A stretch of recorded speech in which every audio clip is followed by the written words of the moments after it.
Comedians on the show tonight. George Carlin was the first one on the gate, so we'll start with him. George is going to be appearing June 5th at the Painters Mill Theater in Owings Mill, Maryland. The 6th of June, he'll be at the Oakdale Theater in Wallingford, Connecticut, and the 7th of June at the Auditorium Theater in Rochester, New York. Would you welcome, please, George Carlin.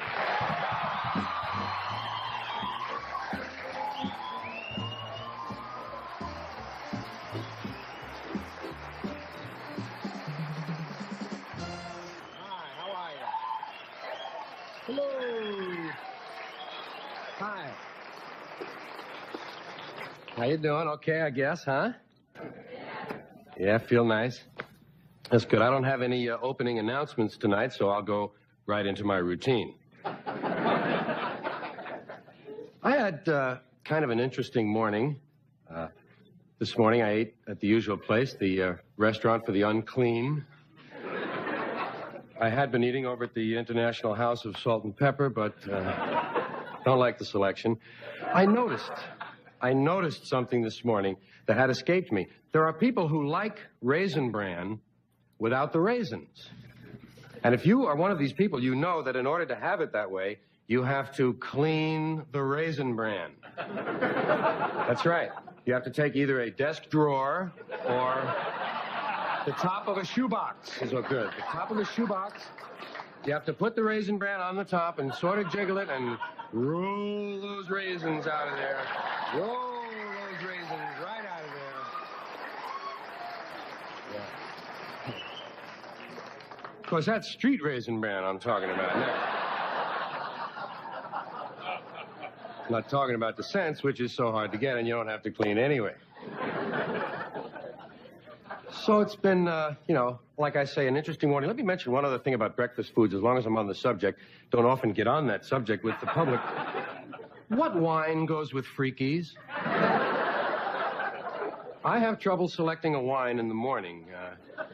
Usually what I'll do if I can't decide at all, I'll just smoke a bong full of Fruit Loops and let it go at that. Just get back in bed and watch the morning movie. Why am I talking like that? One morning movie. Well, I guess I'm just in training, you know? I had an interesting morning. I say I'm going to be coming back to this theme quite a bit. I call it interesting for a good reason. You see, I don't have a nice day anymore. Frankly, I don't bother with them. I feel as if I'm sort of beyond the nice day now. I feel as though I've had my share. Why not let someone else have a few? Why should I be hogging all the really nice ones? Of course, people still want me to have one. Everybody wants me to have one. Have a nice day. So, yeah. Will you give me my change, please, lady? Some of them were very insistent. I said, have a nice day. All right, okay, all right. That's the trouble with have a nice day. It puts all the pressure on you. Now you've got to go out and somehow manage to have a good time. All because of some loose-lipped cashier. Have a nice day. Maybe I don't feel like having a nice day. Maybe, just maybe, I've had 52 nice days in a row. And by God, I'm ready for a rotten day. Wish me a rotten day now and then. No one ever does that, and they're easy to have, too. Sometimes all you have to do is get up, you know. Have a rotten day, George. Thank you. And to your lovely wife as well, sir. I think it's the word nice that bothers me. Nice. It's a flabby word. Doesn't give you a lot of information, does it? Nice. Isn't he nice? Oh, he is so nice. He is really nice. And, you know, she's nice, too. Yes, and he is so nice to her. Isn't that nice? I just don't care for the word. It's like fine, you know. How are you? Fine. Nobody is fine. Spaghetti is fine. How's your spaghetti? Fine. That makes a lot more sense to me. Some guys are great. You ever meet guys who are great? How are you? Great. Isn't this great? God, that's great. Look, they're going to kill that guy. Isn't that great? You know, that's right.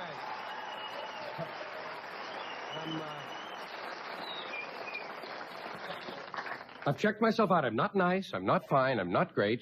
People ask me how I am. I say I'm fairly decent. Don't give them any superlatives, you know. Nothing to gossip about. I say I'm relatively okay. If I'm in a particularly jaunty mood, I'll tell them I'm not unwell, thank you. That really gets them mad because they have to figure that one out for themselves. You know? Occasionally, I'll look them right in the eye and say I'm moderately neato. Then, of course, they have to ask their children how I am. So I think you'll admit that was kind of interesting, huh? And it was a hell of a nice morning for me. Excuse me a second here. I have a little personal business. Pardon me, I do have a little desk out here tonight, sort of. This is my office, after all, when I'm here. There's my desk, which actually is just a little place for my stuff. When you think about it, that's all. I just wanted to put some things there. You have to have a little place for your stuff, you know? Don't you? That's why they have glove compartments and pockets and drawers on a desk. You gotta have a place for your stuff. That's all you need in life, a place for your stuff. That's all your house is when you think about it. It's just a place for your stuff. I'll tell you this, if you didn't have so much stuff, you wouldn't need a house. A house is just a place to keep your stuff while you go out and get more stuff.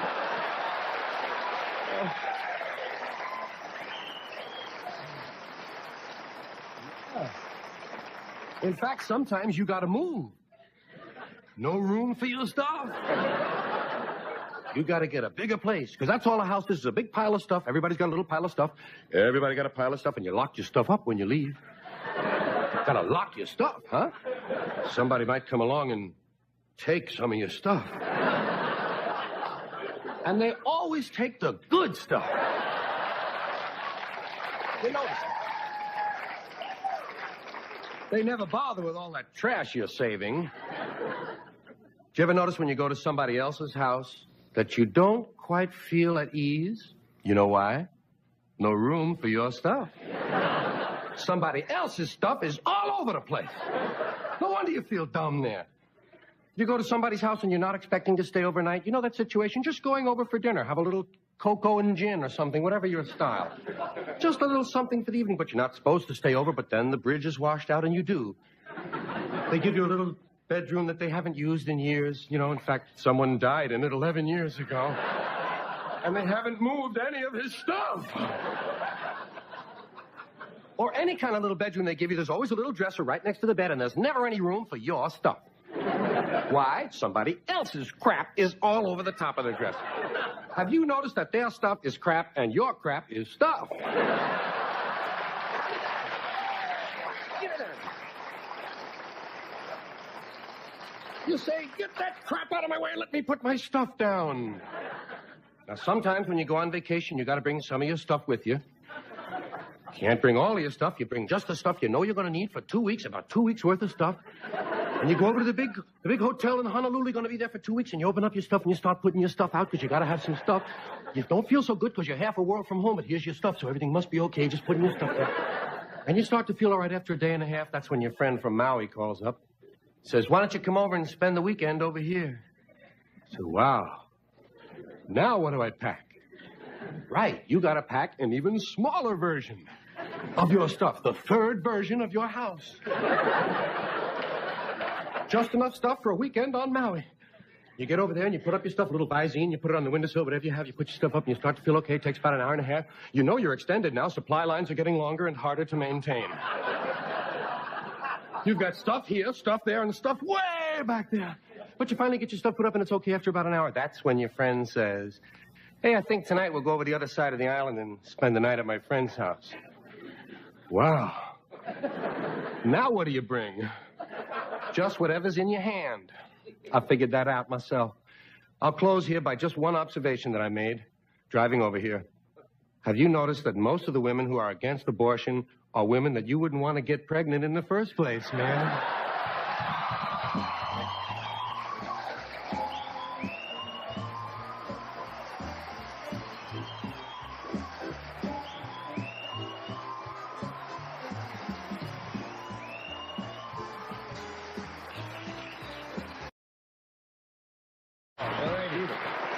Beautiful stuff. Hey, that was good stuff. Good stuff. We'll be back with some more stuff in just a minute. Lots of stuff.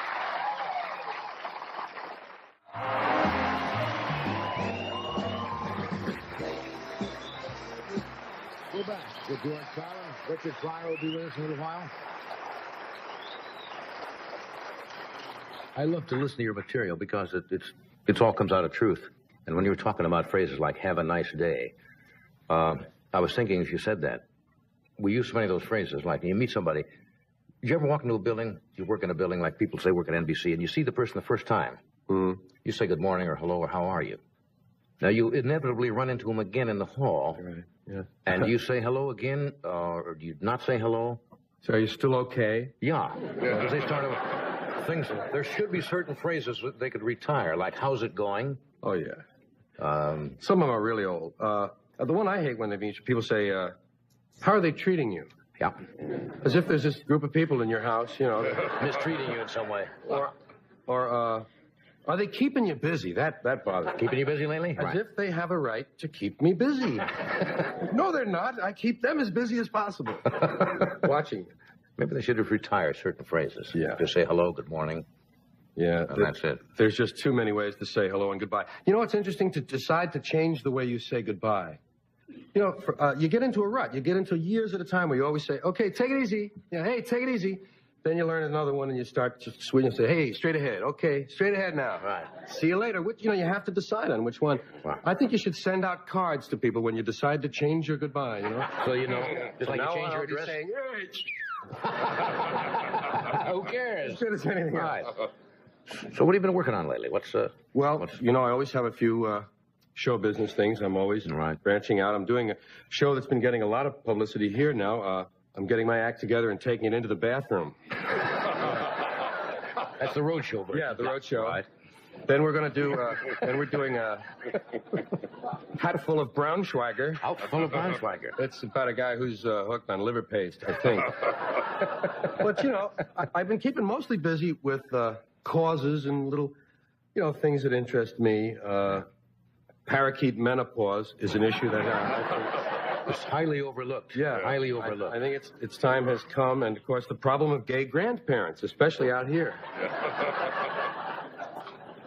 I get a lot of calls from a lot of different groups. Autopsies for the living. This is a new thing, by the way. These things are never really addressed and looked at. And California is the place where something like that could begin, I feel. And the illegal cow fights, I don't know if you're aware of this. Or the illegal cow fights? Yeah. Taking place again. In the valley here. They have the illegal cow fights on Thursdays, I think it is. We're trying to get together with Doris Day and a few of the people that are interested in animals, you know, to get out there and police this thing up.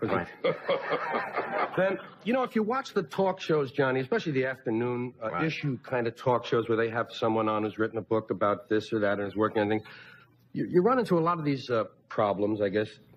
You could call them roughly the battering syndrome has come in for a lot of attention in the last year. Of course, battered children, battered wives, and battered husbands, which surprised some people, but is a problem. Yeah. And we're working now on something unusual: battered casual acquaintances. Got a hotline set up, I suppose, and things for that? One of those hotlines, unfortunately, we have this hotline where nobody answers. That's for people who don't really follow advice anyway. So. That's right. But in this battering syndrome, we have something that I found quite unbelievable: battered plants. Have you heard of this at all? No. People come home and take it out on the ivy, you know? Really? And I don't think it's right. Of course, I think it's not just the slapping, you know, slapping the ivy around. It's the psychological harm that we do them. For instance, do we know for sure that hanging plants aren't scared out of their minds? I mean, no wonder ivy clings. You know, and you know, the calls just keep coming in. The Beverly Hills Chamber of Poor Taste gave me a call this week from them. They're having a hunger banquet. Hors d'oeuvres for Bangladesh, I think they're calling that. Good cause. And the dangers of drinking on the toilet. You know, a lot of these things have been mentioned. I'm getting interested in cosmetic dentistry for the wicked. Sounds like something Pat McCormick might be interested in. Yes. And St. Anthony's Home for the recently all right. Just too many of them. You know. The Free Hats for Fat People campaign, which doesn't start till October, but we're talking it up already. You got to get a start on these things. So I just, you know, I thank you for letting me mention this. You know, everybody else has plugged. This many of them. I never get to mention this many in one show. You're working a lot. You're working these 3 dates right after. I always go out on the weekend, you know, pick up a little cash. This is my Great Lakes tour. Right. 3 days. 5 lakes. I should have extended the tour somewhere. Yeah. By the way, could I mention Big Brother-in-Law, another organization? Yes. Like, I know the Big Brothers. It's Big Brother-in-Law. This is for men that are married and that don't have a brother-in-law but really want one. You know? So, yeah. I will donate to that. Yeah. You got to get your priorities in order in this life. That's right. And obviously you have. That's right. We'll take a break. Richard Pryor's going to be with us. Come on, Richie. Yeah.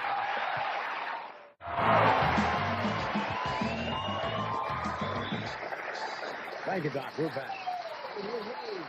What can you say about Richie Pryor? He's a... Thanks so much. I would guess that you are a biggest fan of Richie's, as I am. Say he's my top comic. Frankly, everybody who does comedy think Richie is a genius. His Stir Crazy, I guess, is one of the biggest grossing movies in the past couple of years, next to Star Wars or something like that. And he's got another movie coming out called Bustin' Loose, which opens the day after tomorrow all over the country. I think he was out here shooting in Burbank somewhere today, wasn't he? Would you welcome Richard Pryor?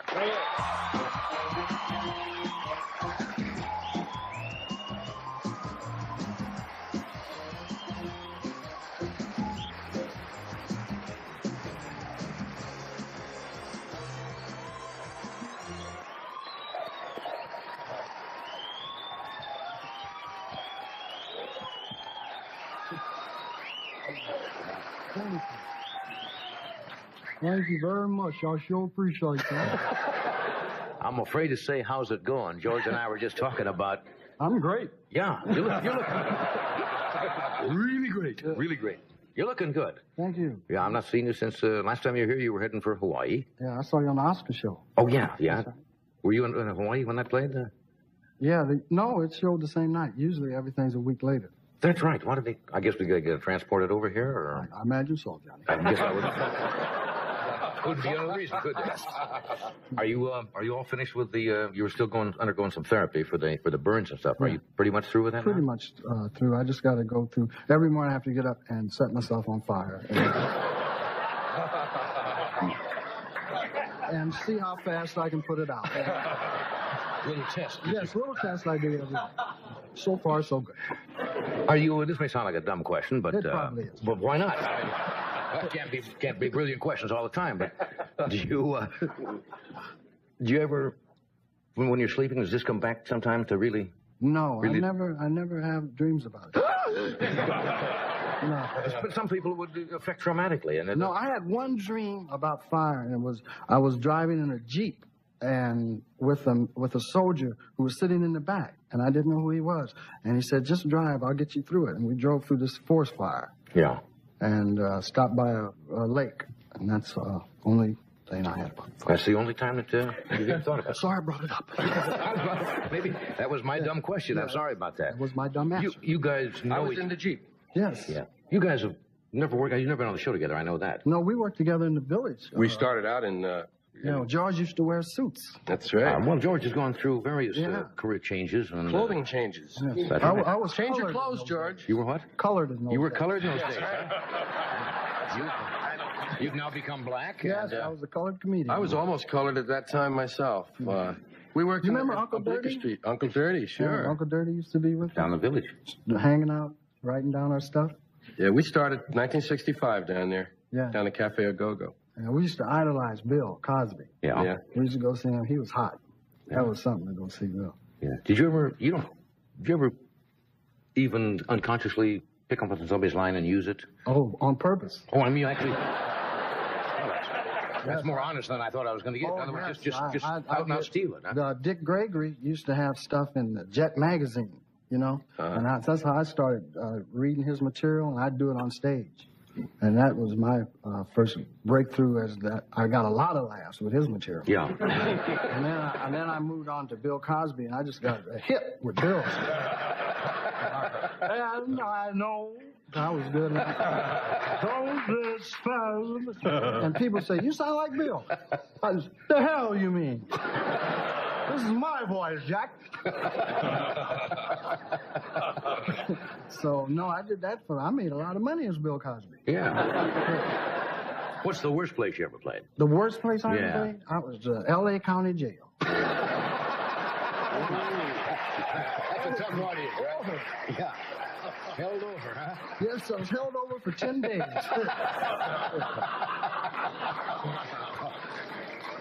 Was that when you were parking the cars one night when you were... Parking the cars? Well, no, you were don't don't bring that up, right? You were directing traffic or something. No, I wasn't shooting cars that night. This was for taxes. I went to income tax not paying your money. Well, now, that's not fraud. That's just, that's an oversight, isn't it? Yes, that's what I told him. He said, "I'll show you oversight." He was talking about, I ought to give you 6. I said, "Your Honor, it was an oversight." And he gave me 10 days. Yeah. It was 10 days. It was 10 hard days because they had me in confinement, They wouldn't let me out with the other prisoners because they were afraid they was going to grab me and kidnap me or have sex with me or something like that. So they kept me in this little room, and they let me out. The day they let me out, they let me to the door, and the guy said, "No, he can't leave. He has 10 more minutes." Now, that was cold. Yeah, that's cruel. I said, "You black people are tough." We're going to take a short break. We're coming back here. Please. Oh, yes. We're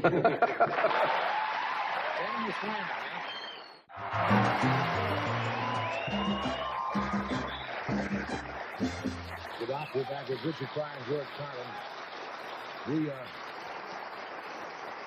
We have a little film clip we're going to show in a minute or so of Bustin' Loose. You play a thief in this, right? Yes. Did you ever steal anything? I did. I did as a kid. I mean, that's why I brought it up. Oh, yeah, I steal. Oh, you didn't steal. When I'm not working, I go around catboarding. Pick me up 3,000 or 4,000 a week. I stole once, and my father caught me, and my father did not like stealing or lying. He hated either. He could not stand it. And he just had a way about, he could look at me, and I knew what I'd start trembling, and wet my pants. He could talk. My pop was tough. Richard, come here. I said, come, no, right here. No, don't try to stand right here. When you and them boys were down there with them hubcaps, wasn't it? What? So I knew not to lie, because he'd snatch a knot in your butt. That's what I stole a ring once from a dime store, and then wouldn't admit it to the guy, and he started to march me down about 2 blocks to my father's office. And I fessed up real quick, because that's... Did your father have an office? Well, it wasn't a big, lavish office, but yeah, he worked. Damn. Yeah. That's cool. A real office, yeah. Yeah, and a desk there, and a telephone, and... Man, that's him. Isn't it? My dad just was out there on the porch. Yeah. I stole some coffee once. We was going to go hiking. I stole some coffee and got caught in the store stealing coffee that I didn't need. And God might be bad for that. Yeah. So I don't mind you stealing, but you don't even need coffee. Yeah, right. Okay. We better run this film clip. Bustin' Loose, right? Stealing TV. This is about stealing. This is from the film Busting Loose, and it opens in August. No, it opens Friday. Opens Friday, Just day kidding, after just tomorrow. Okay, watch the monitor here. 15 minutes, big chill. Come on, get him on. Know your job. Know your job. You got to know your job. Pop in. What the hell are you doing, man? Let's get the hell out of here. You take it easy, man. Be cool, will you? This is a score of a lifetime. We're going to get 5,000, 10,000 a piece, baby. You mean 5 to 10 in the pen? Let's go, man. Take it easy. You know how to move and haul, right? Just get ready to move and haul right out of here.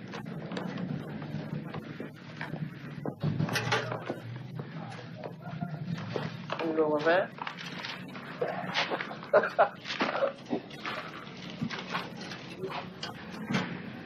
No hard feelings, right? Right. All right, move it. Load that big screen TV. Now this bimbo wants the floor demo out there. So what's the problem? Give him whatever the East Philly store needs. Just mark it down. Will you at least check the registration to that truck out there? Registration? Wait a minute. Do I have to take this kind of abuse, man? Because I'm black? Is that why you pulling this? Because I bet you don't do it to the white people that coming in. Hey, I bet you don't do it to the white people that coming in, do you? No, we don't see television anymore, right? Okay, just calm Because down. we're having a sale down the East Philly store, man, and before the riot sale, black people are getting a chance to buy a television for the first time since the 60s, and this guy want to mess it up. If you want to help me, you help me. You don't, you don't have to. Get out of my way, man. I'm mad. See what you did, man. Give me a hand. Just let's go. Are you going to... Come on, you've embarrassed me enough. Let's go.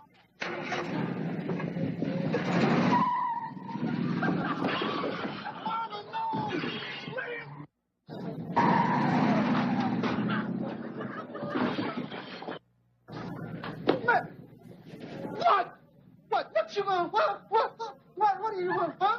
What it is? What it look like? No, baby. What you gonna do? I'm gonna knock you out. Well, shoot your best shot, baby.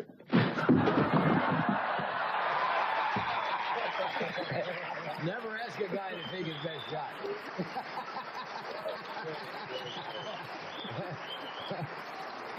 Yeah. You had him right where you wanted him, right? Take your best whack off. That looks funny. Thank you. Really looks funny. What do you go to see? Pictures? What kind? You go to see comedies mainly? Oh, I want to see Superman 2. Superman 2. That's what I'm waiting on to see. Really? Yeah. So did you see Superman 1? Sure. Well, this one, remember the people was in the glass? Yeah. Well, he goes and gets them Yeah. and brings them back to Earth accidentally. And there's 4 Supermans. I didn't know that. Yeah, and 1 Superwoman. Oh, it's going to be good. The previews are great. We sitting in there, yeah, it's soup. We'll be right back.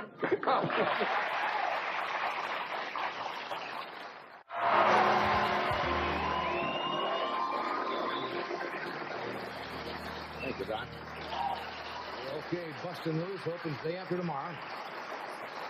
Richie's picture, day after tomorrow, all over the country. George is back for your Great Lakes tour, as you call it. That's right. Yes. This has really been great having both of you here tonight. Thanks, a special night. A lot of fun. Good to see you back working up and around, feeling good. Thank you, Johnny. Thank Yeah. you. Thank you, George. Thank you, George.